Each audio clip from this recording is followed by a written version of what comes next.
Here it is. You'll be back in a couple of minutes. And your lights. Yeah, there we go. We're fine.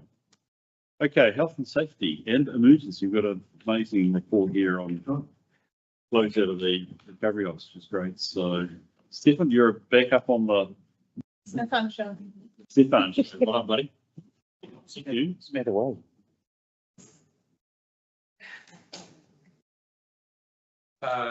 Thank you, Chair.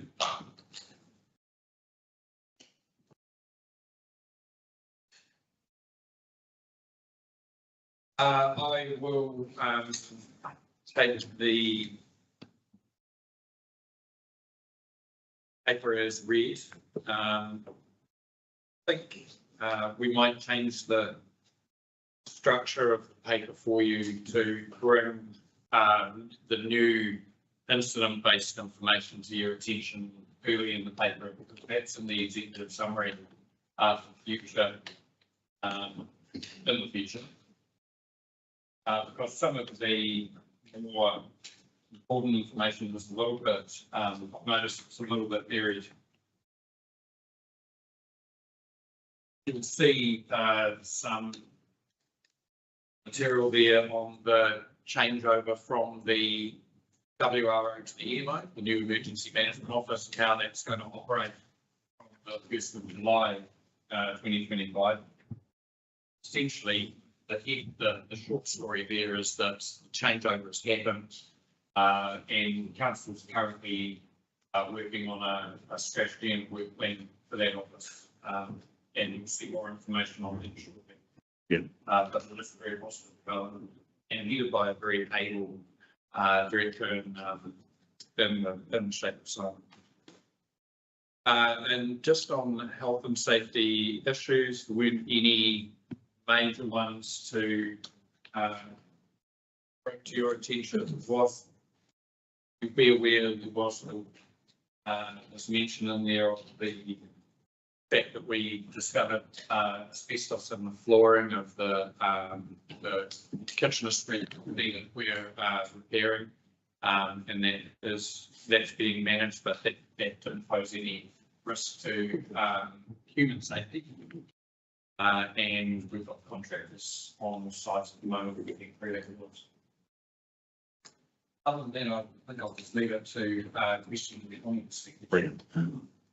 Thank you, Stefan. So just to reflect, we've got the residuals. We've got appendix 1 on page 95, which is the sort of report numbers, and on page number 6 onwards, we've got that very interesting and fulsome report post I guess recovery closeout report, which I recall what we said in thinking there, because I think I wondered whether there was, because I think we had Simon at our last meeting and wondered whether there was some form of exercise that sort of closed it out. So you've more than met my need by a fulsome report, amazing number of recommendations. So that's tremendous. Colin.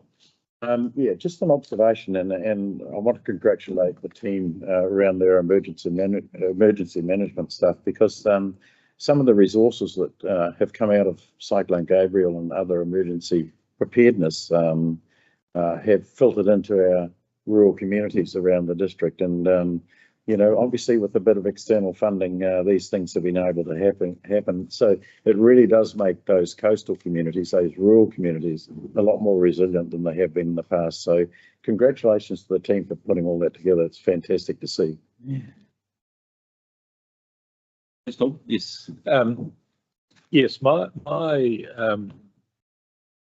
first question is, if we look at Appendix 1 at the back, is an H and S report something we should be concerned about, or that just sort of pretty much business as usual? Could it have led to? It's just a question. What was the significance of it? But my other observation is that I would get probably more complaints from members of the public over excessive health and safety on the roads, people standing out with cones, etc., but actually the people who've turned up to do the work haven't turned up yet. They're going to be 30 minutes away. You get other reports where you have more so-called traffic management staff than you have actually workers working on the job. And I agree with what these people say. I think our biggest problem with health and safety at the moment is it's excessively costly. Thank you. Here's Woody.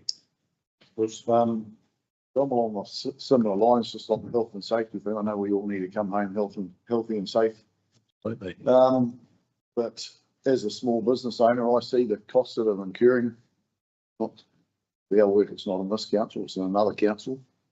And it really is, we've been spent the whole triennium about talking about using local small contractors to try and keep costs down. And if you make this stuff too hard, it actually wipes those guys out of the equation and you go back to expensive costs again. And even talking to one of the ladies that we have to deal with the stuff we do, she's listened to me about how over the years, this is actually, because people don't think for themselves anymore, the situation's getting worse. We actually need to use people that can actually think for themselves and take accountability, because when you have too much paperwork, it takes all that away and it incurs a huge amount of cost and time.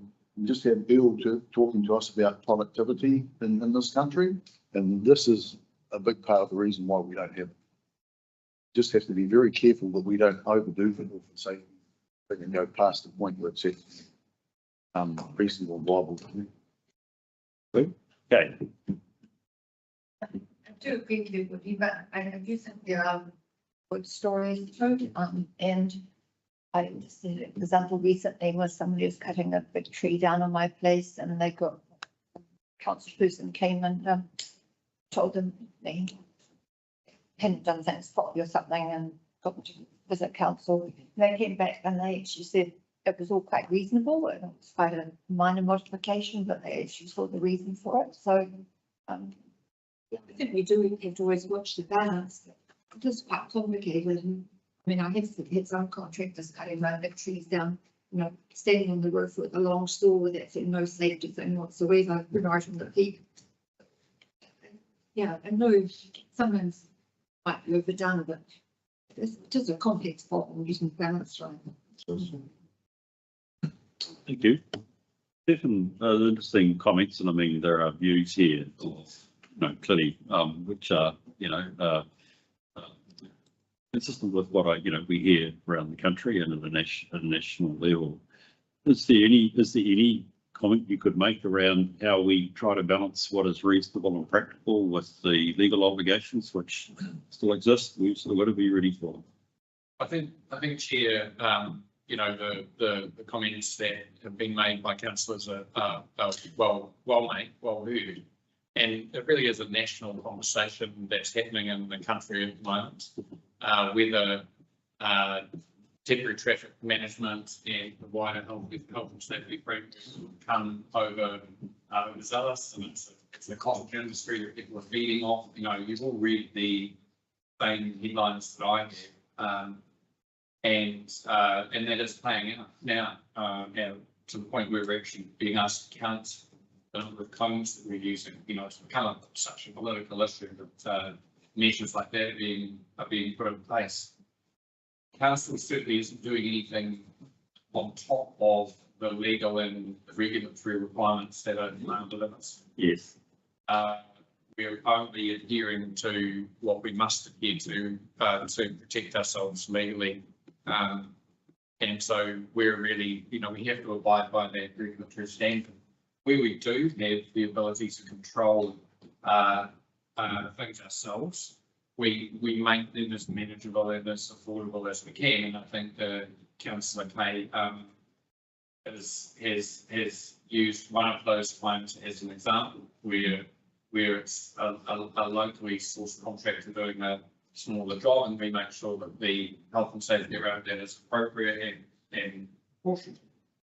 And all we can really do is carry on with that until the rules around it hopefully are adjusted. But it isn't something that's within our gift, Chair. I appreciate that. And I mean, I guess to Woody's comments around local contractors, and I mean, I think it's a strong theme that I've heard at times sitting around the council. I know we will have, but my presumption is we've got facilitated processes to get them pre-qualified and all that sort of stuff that enables them to participate in contracts. Oh, yes. Yeah. Yeah, we definitely do that. The local contractors that we're using, whether they're part of the AOG or whether they're procured separately from that. An important dimension of that is their health and safety plan, the health and safety frameworks and approach, and all of that is tested prior to them being engaged by us. Local contractors in general, I've seen the use of local contractors increasing over time.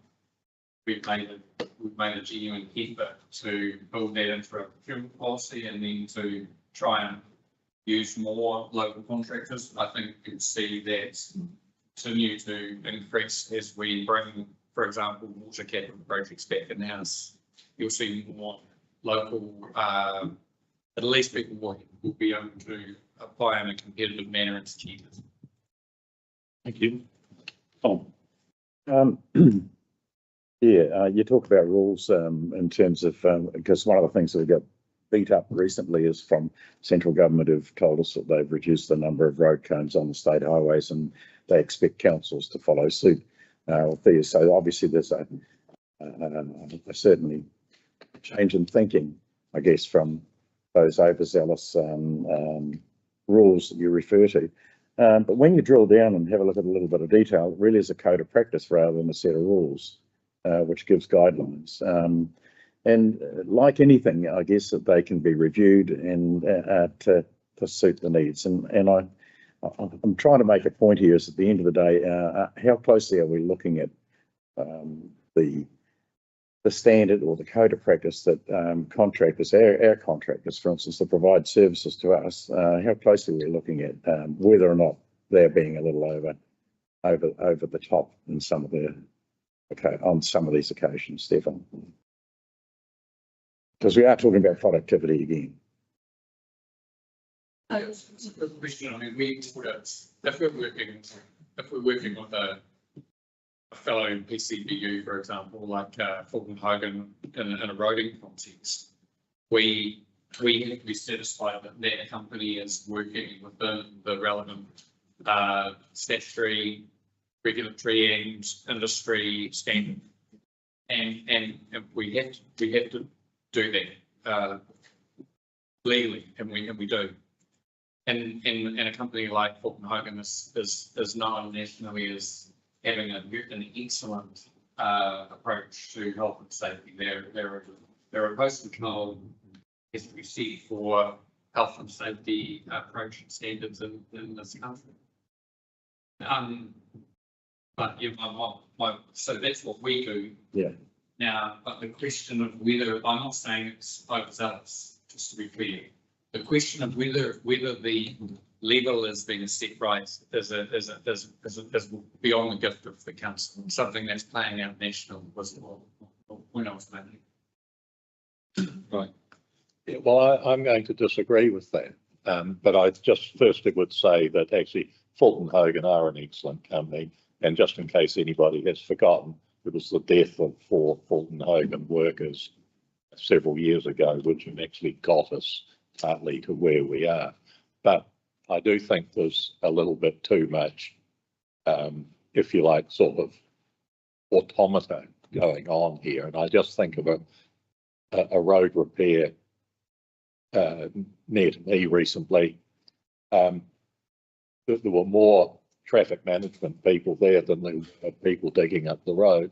But actually the question is, why wasn't the road just blocked off between point A and point B? We wouldn't have taken any traffic management, just blocked the road off. Nobody would have been inconvenienced in the slightest. Might have had 30 seconds longer to go around the slightly longer way, depending on where you were. But I see quite a lot of work around that, where provided you'd given a little bit of notice, you could easily have blocked off the road for half a day. People wouldn't mind. They'd be pleased, actually. Yeah, I think that is within gift of a council to say, under these circumstances, we're just going to block the road.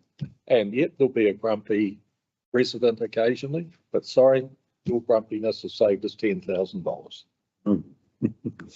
Chair, I think what we're hearing, you know, what this conversation demonstrates is that there is a range of views on this, and those views are definitely held. There are other solutions out there that some of which have been raised. But, you know, road closure, for example, is something that every time we do it, we receive very clear feedback from the community that isn't desirable.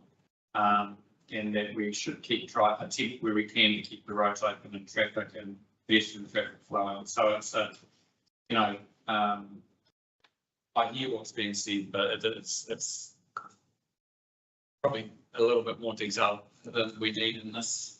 Well, hey, just supply more information if you want.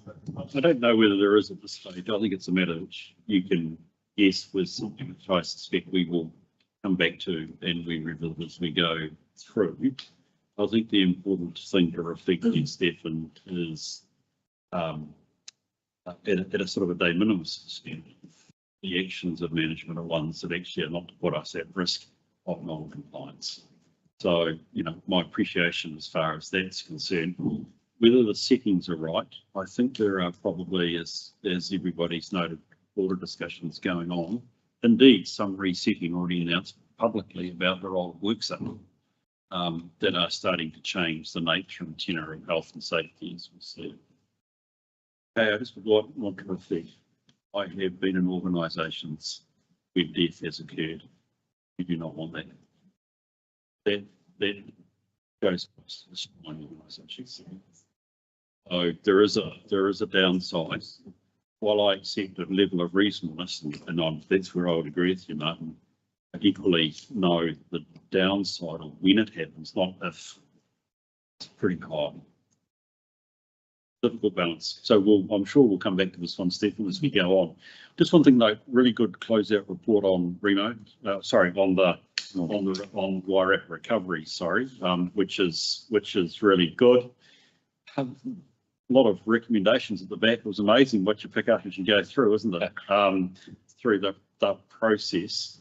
Not necessarily within this ambit of this group to see whether those recommendations are seen through. Are they picked up by Remo? Who sees those recommendations through? I'm sorry to go over. No, I don't know the answer to that question. Okay. I'm not sure how this wrap-up report is now to be used. I know that it's being considered as we put the strategy around the new EMO. Yeah. But I don't know yet, and it may not be possible to answer yet, what the split will be between what the EMO picks up and what we talk to other agencies about, other organisations about. But not again, not the end of the world. I mean, that's a report that showed many good things were happening, and in fact, the recommendations aren't necessarily about rectifying bad things, but actually how to improve good performance. So, it'd be interesting to know somebody on the track. It's not anything urgent, but I would be interested to know how those and who picks up those recommendations as we go forward. Thank you for that. That's great. Another information received. Thank you, Stephanie, for that. But actually, we might have something different around capital project summary. Is that you, James? Thank you. One second. Or are you staying there as well? Are you relieved of your duties for the day? But you've got to come back. Okay, don't go away, Stephen. James, welcome to the meeting. Thank you for being here. Thank you, Wayne. This report on capital projects, we've touched on a number of points throughout this meeting, so I'll take the report as read. Just wanted to touch on a few key things in each of the areas with cross water, roads and community operations. So in the water space, contrary there is, as you would have seen in previous meetings, and we've already talked about the capital program coming in-house, and we're standing very close to here.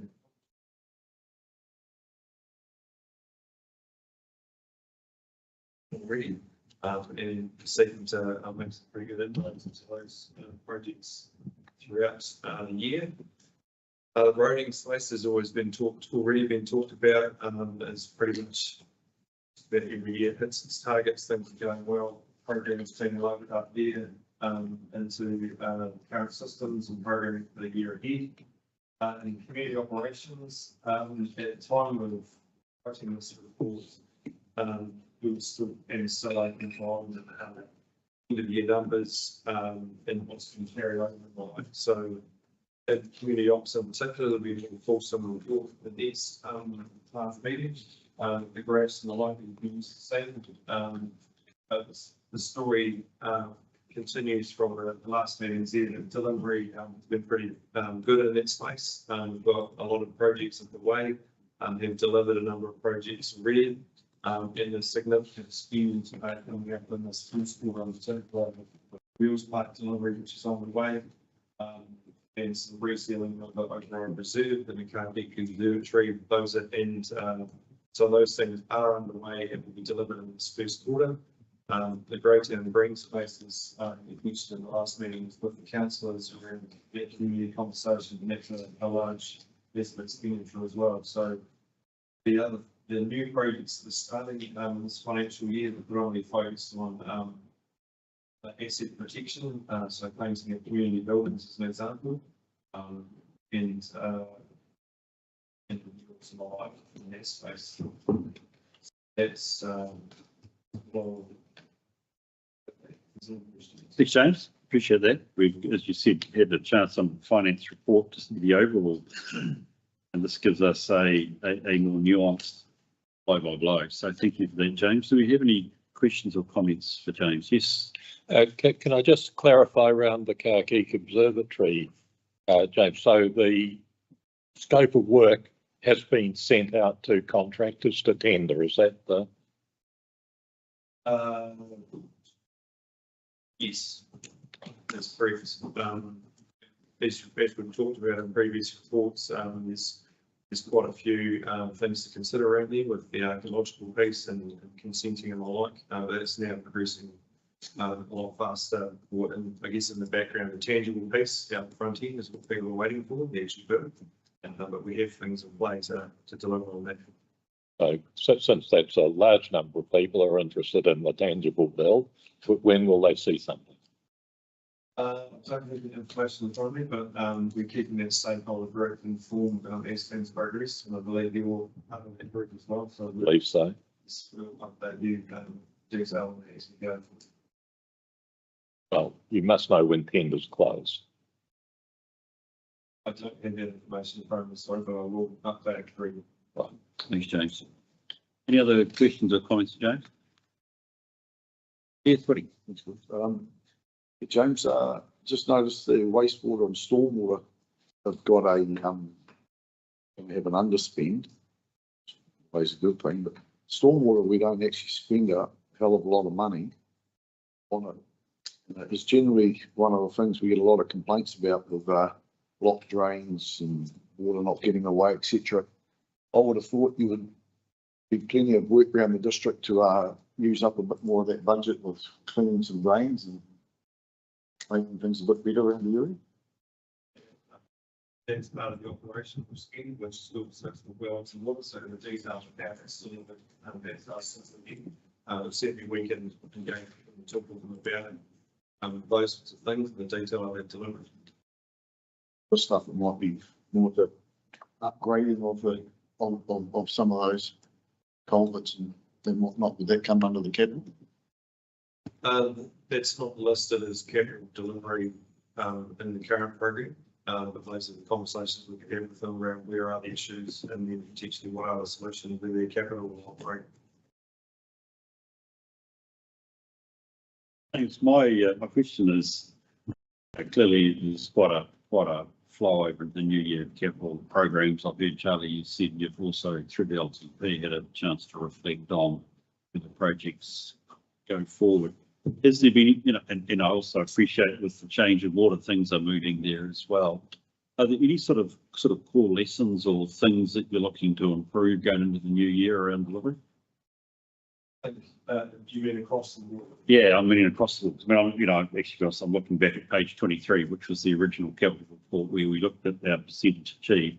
But clearly there's a lot, as you've said, the first quarter of next year is going to be a busy next fight, actually the current quarter we're in essentially is going to be a busy period. Are there any lessons that you've taken out of the last financial year that you're trying to implement something new in the current? I think what we have done in the last financial year is we've brought in project management rigor. And so if I look back beyond that financial year and beyond, having that in place and as we grow maturity on that certainly help. Versus not having that there and essentially trying to work through a bit of a laundry list project. So we've got that there. We've got our reporting a lot sharper. We've got a lot more focus on it.